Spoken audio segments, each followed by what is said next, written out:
दुनिया भर में इनफैक्ट ऐसा कोई बच्चा नहीं होगा जो ऑक्यूपेशनल थेरेपी के लिए जाता है और उसको ब्रशिंग, जॉइंट कंप्रेशन या डीप प्रेशर नहीं बोला जाता। इनफैक्ट इसको कई बार थेरेपिस्ट कहते हैं पेरेंट्स को कि ये कराने से आपके बच्चे में रिलैक्सेशन होगी, उसकी हाइपर एक्टिविटी कम होगी।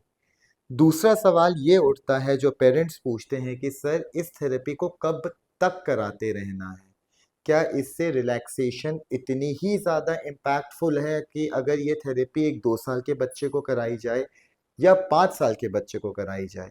बिकॉज जब हम किसी सेंटर में जाते हैं तो हम देखते हैं कि ये थेरेपी ऐसी होती है जो किसी भी एज पे बच्चा आता है उसको करा दी जाती है। वेल ऐसे कई कंफ्यूजिंग सवालों के जवाब मैं आज आप लोगों को दूंगा। प्लस मैं यहाँ से एक सीरीज स्टार्ट करने वाला हूँ पैसिव थेरेपी की, जहाँ पे हम brushing, joint compression, deep pressure और कई तरीके के अलग तकनीक होती है जिसके बारे में हम डिटेल में बात करेंगे, उनकी इम्पोर्टेंस की बात करेंगे और वो मैं आप लोगों को समझाने का ट्राई करूँगा कि किस बच्चे को इसकी ज़रूरत है और किस बच्चे को नहीं है। और थेरेपिस्ट के लिए भी ये बहुत ज़्यादा इम्पोर्टेंट है कि किस पॉइंट में इसको थेरेप्यूटिकली क्लिनिक में करवाना है और किस पॉइंट में ये एज अ होम सेशन देना है। आप सरप्राइज मत होइएगा कि ये जो टेक्निक है जिसको हम लोग कहते हैं कि ये टेक्निक से हम रिलैक्सेशन बच्चों को कराते हैं, इनफैक्ट मुझे उसका पूरा नाम पता नहीं है। बट जब हम लोग अपने इंटर्नशिप में थे या फिर जब हम किसी थेरेपिस्ट के अंडर थे तो ये थेरेपी हम लोगों ने डेफिनेटली सीखी। एंड मैं आपसे एक छोटी सी एक स्टोरी शेयर करना चाहता हूँ कि मुझे मौका लगा कि मैं किसी फॉरेन के थेरेपिस्ट के साथ काम करूँ।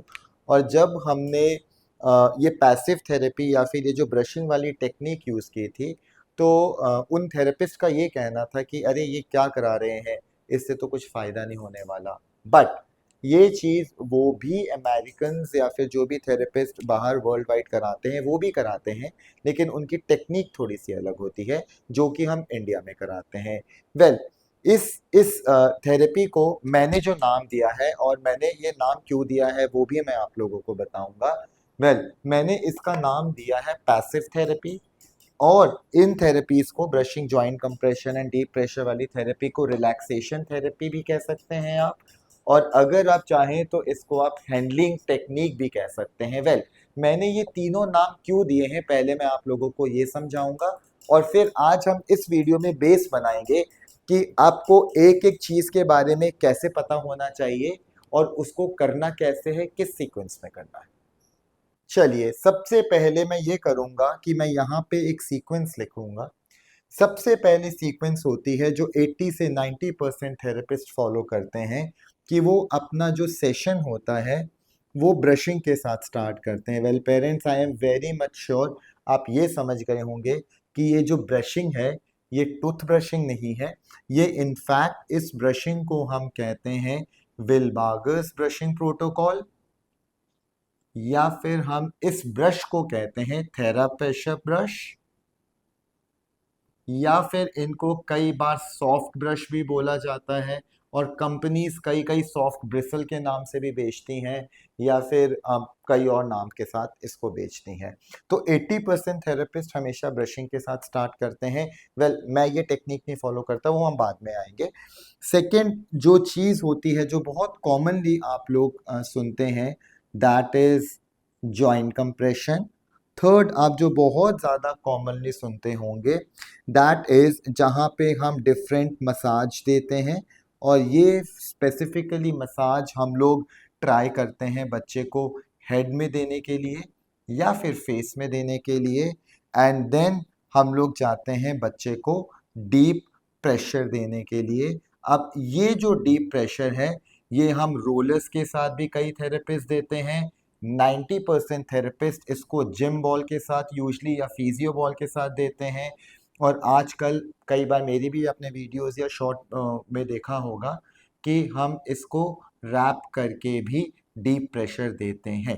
वेल पेरेंट्स, मैं आप लोगों को बता दूं कि इनके बारे में ना डिटेल में मैं जाऊंगा आप लोगों के साथ, और ये पूरे स्टेप्स नहीं है बिकॉज मैंने अपनी थेरेपी में कई और इसमें चीज़ें ऐड ऑन की गई हैं डिपेंडिंग अपॉन कि बच्चे के सेंसरी इश्यूज क्या हैं और कौन सी चीज़ कितनी इंटेंसिटी में बच्चे को चाहिए। वेल अब मैं पहले ना इन नाम के बीच में आऊंगा कि मैंने ये नाम क्यों दिया है। देखिए सबसे इंपॉर्टेंट चीज ये है कि इस थेरेपी को मैंने पैसिव थेरेपी क्यों बोला है। वेल अगर पैसिव वर्ड यूज किया है तो पेरेंट्स ऑब्वियसली एक वर्ड और होना चाहिए, एक्टिव थेरेपी। अब पहले हम ना इसके बीच में डिफरेंस समझते हैं।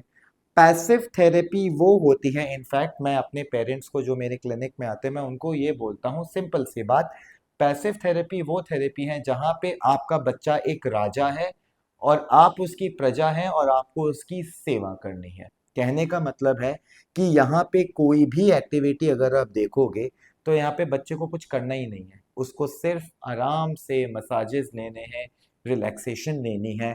तो ऐसी कोई भी एक्टिविटी, नाउ पेरेंट्स ये बहुत ज़्यादा इंपॉर्टेंट भी है, ऐसी कोई भी थेरेपी जो जहाँ पे बच्चे का पार्टिसिपेशन मिनिमम हो या बिल्कुल ना हो उसे हम कहते हैं पैसिव थेरेपी। और ऐसी एक्टिविटी या एक्सरसाइजेस जो कि पूरा बच्चा का बच्चा करे और यहाँ पे थेरेपिस्ट का या पेरेंट्स का जो पार्टिसिपेशन है वो मिनिमम हो, वो कहते हैं active therapy. Now active and passive therapy में मैं एक डिफरेंस और आप लोगों को बताना चाहूंगा, वो ये है कि पैसिव थेरेपी से हम बच्चे का सिटिंग टॉलरेंस इंप्रूव कर सकते हैं, पैसिव थेरेपी से हम बच्चे का बिहेवियर हैंडल कर सकते हैं, पैसिव थेरेपी से हम बच्चे के, क्योंकि जब हम दे रहे हैं तो बच्चे के पास जा रहे हैं तो एक सोशल एक्सेप्टेंस दे सकते हैं। मगर पैसिव थेरेपी से आप ब्रेन को डेवलप नहीं कर सकते बिकॉज वहां पे बच्चा कुछ पार्टिसिपेट नहीं कर रहा।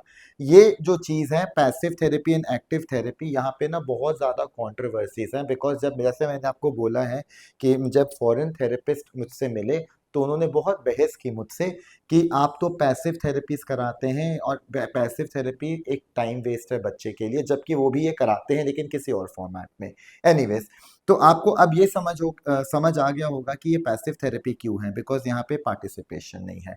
अब सेकंड, मैंने इसको रिलैक्सेशन थेरेपी क्यों दिया। अब 80 से 90% थेरेपिस्ट आपको यही बोलेंगे कि मैम ये एक ऐसी थेरेपी है जिससे कि आपका बच्चा रिलैक्स हो जाएगा। ऑब्वियसली अब मैं इसको डिटेल में नहीं जाऊंगा, अगर बच्चा ये सारे सेंसरी इनपुट्स लेने लग जाएगा तो ये डेफिनेटली बच्चे को रिलैक्स करेगी। अब मैं आता हूँ हैंडलिंग टेक्निक। नाउ मैंने इसको हैंडलिंग टेक्निक क्यों बोला है। वेल पेरेंट्स, मैं आपको ना यहाँ पे एक चीज बताना चाहता हूँ, किसी भी एज पे कोई भी बच्चा मेरे पास आए, मैं स्ट्रेट अवे उसके साथ एक्टिव थेरेपी स्टार्ट नहीं करूंगा। मैं हमेशा उसको बिठाऊंगा, उसको थोड़े से सेंसरी इनपुट्स दूंगा और उस इनपुट के साथ मैं पहले क्लिनिकली ऑब्जर्व करूंगा कि किस इनपुट के साथ वो कंफर्टेबल है और किस इनपुट के साथ वो अनकंफर्टेबल है, बिकॉज तब मुझे पता लगेगा कि उसका सेंसरी सिस्टम कैसे वर्क कर रहा है। एंड सेकेंडली, अगर कोई भी बच्चा मेरे पास आ रहा है, कई ऑटिस्टिक बच्चों में एंग्जाइटी होती है, सेंसरी ओवरलोड होता है, कुछ भी प्रॉब्लम होती है, तो एटलीस्ट अगर हम इन सब चीज़ों को मॉडिफाई कर लें डिपेंडिंग अपॉन बच्चे की कंडीशन, तो हमें पहले बच्चे को हैंडल करना सीखना पड़ेगा। तो इससे जब मेरे पास बच्चा आता है, मैं इसको, जब मैं ये थेरेपी लगाता हूँ तो मुझे पता लगता है ओके इस बच्चे को मुझे हैंडल कैसे करना है। तो वेल ये नाम वर्ल्ड वाइड नहीं है पेरेंट्स, ये मैंने दिए हैं नाम, बट द थिंग इज कि मैंने इनको नाम किस लिए दिए वो मैंने आपको रीजन बता दिया है। तो चलिए अब हम आगे चलते हैं और अब मैं आप लोगों को बताऊंगा कि ये थेरेपी की रेलिवेंस क्या। वेल आगे बढ़ने से पहले मैं आप लोगों को ये बताना चाहूंगा कि मैं इसकी भी कंप्लीट सीरीज स्टार्ट कर रहा हूं जहां पे मैं आप लोगों को बताऊंगा कि न्यूरोलॉजिकल पर्सपेक्टिव में इन सब चीज़ों से आपके बच्चे में क्या इम्पैक्ट पड़ता है। बिकॉज मैंने ना कई इंस्टा रील्स देखी एंड वीडियोस देखी जहाँ पे सिर्फ ना ये बताया गया है कि ब्रशिंग करने से रिलैक्स हो जाएगा बच्चा, जॉइंट कंप्रेशन करने से बच्चे का स्टिमिंग रिड्यूस हो जाएगी, बट कभी भी डिटेल में आप लोगों को नहीं बताया हुआ कि ऐसा क्यों होता है। बिकॉज पेरेंट्स, मुझे लगता है जिस चीज़ के बारे में मुझे पता नहीं है ना, तो उसकी इम्पोर्टेंस मुझे इतनी हो नहीं सकती। तो फिर ये क्या होता है, अरे मेरे थेरेपिस्ट ने बोला कराई जाओ कराई जाओ कराई जाओ, क्यों करा रहे हो जी, थेरेपिस्ट ने बोला था दिन में 4 बार करा दो। तो इस चीज को, इस मिथ को तोड़ने के लिए मैं यूजली जो सीरीज बनाऊंगा आप लोगों के साथ, वहां पे मैं डिटेल में आप लोगों को बताऊंगा कि एक एक चीज का न्यूरोलॉजिकल पर्सपेक्टिव क्या है। चलिए, अब उनको मैं नेक्स्ट, अब जब मेरी नेक्स्ट वीडियो आएगी हम इसको डिटेल में करेंगे, लेकिन यहाँ पे पहले मैं आप लोगों के क्वेश्चंस का आंसर दे दूं। सबसे पहला क्वेश्चन ये आता है कि क्या ये थेरेपी सबके लिए बनी है, is it made for all? Because हम सेंटर्स में अगर जाते हैं तो सेंटर में हम देखते हैं कि ये एक ऐसी चीज है 10 में से 10 बच्चों को कराई जाती है। वेल पेरेंट्स, आपके इस क्वेश्चन का आंसर मैं पहले दे दूं कि देखिए मेरे पास बच्चा आता है, देखिए मेरी टेक्निक हमेशा सही है, मैं ये बिल्कुल नहीं कह रहा। मेरे पास जो 18-19 साल का एक्सपीरियंस है बच्चों के साथ काम करने का, मैं आप लोगों के साथ सिर्फ वही शेयर कर सकता हूँ। नो, कहने की बात ये है कि 10 में से 10 बच्चों को जरूरत है। वेल अगेन यहां मैं बोलूंगा नहीं, बिल्कुल भी नहीं। क्यों? इसमें सबसे इंपॉर्टेंट चीज आती है बच्चे के करंट सेंसरी इश्यूज हैं क्या क्या। क्योंकि मेरे पास जरूरी तो नहीं है कि हर बच्चा रॉ आ रहा है, रॉ का मतलब है कि जो पहली बार ही थेरेपी स्टार्ट कर रहा है। कई बच्चे होते हैं जो 10-15 जगह से या 2-4 जगह से सेशंस करवा के आए होते हैं। तो उस केस में अब मैं उसको बिल्कुल भी नहीं दूंगा ये थेरेपी, जब तक कि मुझे लगेगा कि पिछले थेरेपिस्ट ने उस बच्चे के किसी सेंसरी इश्यूज में या फिर जो नीड्स है उसकी, उसमें काम नहीं किया। तो पहला आंसर है बिल्कुल भी नहीं ये। सेकंड, अगेन मैंने जैसे आप लोगों को बोला है कि this is a handling technique. Well अगर मुझे लगता है कि बच्चा मैंने लिया और मुझसे कंट्रोल ही नहीं हो पा रहा, मैं उसके आज मेल्टडाउन्स हैं या टैंट्रम्स हैं, तो उस केस में मैं डेफिनेटली मैं बोलूंगा कि यस, उस केस में मैं बच्चे के साथ यूज करूंगा। बिकॉज अब मैं वहां पे सेंसरी इश्यूज के लिए यूज नहीं कर रहा इस थेरेपी को, उसको मैं किसी तरीके से काम डाउन करने के लिए, सेंसरी रेगुलेट करने के लिए, हैंडल करने के लिए ये चीज यूज कर रहा हूँ।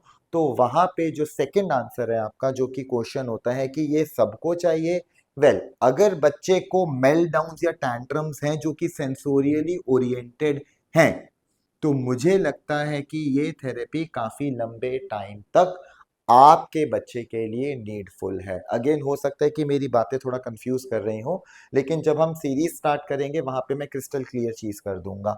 तीसरा क्वेश्चन जो पेरेंट्स का यहाँ पे आता है वो ये आता है कि सर आप मुझे एक बात बताइए कि 1 साल हो गए, 2 साल हो गए मेरे थेरेपी सेंटर में ना बस ये चीजें चलती आ रही हैं, और अब ना मैं फ्रस्ट्रेट हो गई हूँ, और मुझे ये बोला गया है कि ये एक स्पेसिफिक टेक्निक है जिसमें हम लोग ट्रेंड हैं और हम ही कर सकते हैं, अगर आप घर पे करोगे तो आप कुछ गड़बड़ कर दोगे।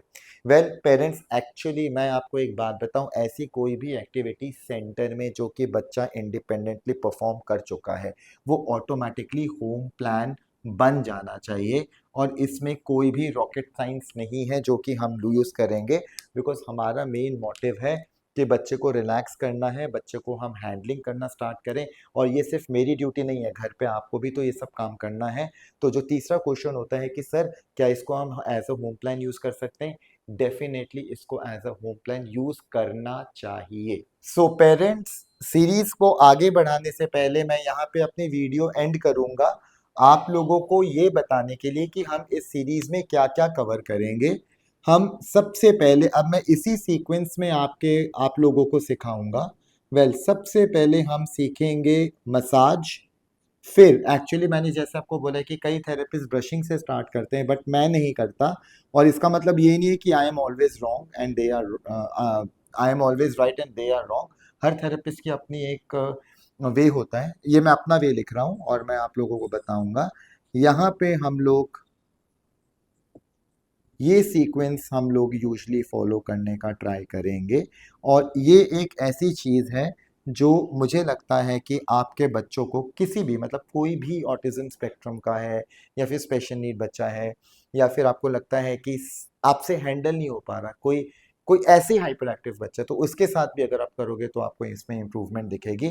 तो मसाज, ब्रशिंग, जॉइंट कंप्रेशन के बाद यहाँ पे हम लोग स्ट्रेट अवे जाते हैं हमारे ओरल प्रोटोकॉल में, एंड देन मैं यहाँ पे जाता हूँ फेशियल प्रोटोकॉल में, sorry I am sorry, facial protocol नहीं, यहाँ पे इनफैक्ट मैं लिखूंगा हेड प्रोटोकॉल। नाउ पेरेंट्स ध्यान से इस बात को सुनिए, ओरल प्रोटोकॉल में ओरल सेंसिटिविटी से लेके ओरल स्ट्रेंथनिंग सब कुछ आ जाता है, और हेड में भी जो हेयर कटिंग सेंसिटिविटीज़ हैं, और जो बच्चा टच नहीं करने देता, शावर के पानी से डरते हैं या शैम्पू से डरते हैं, वो पूरा का पूरा सेंसरी इशू हम लोग हेड प्रोटोकॉल में देखते हैं।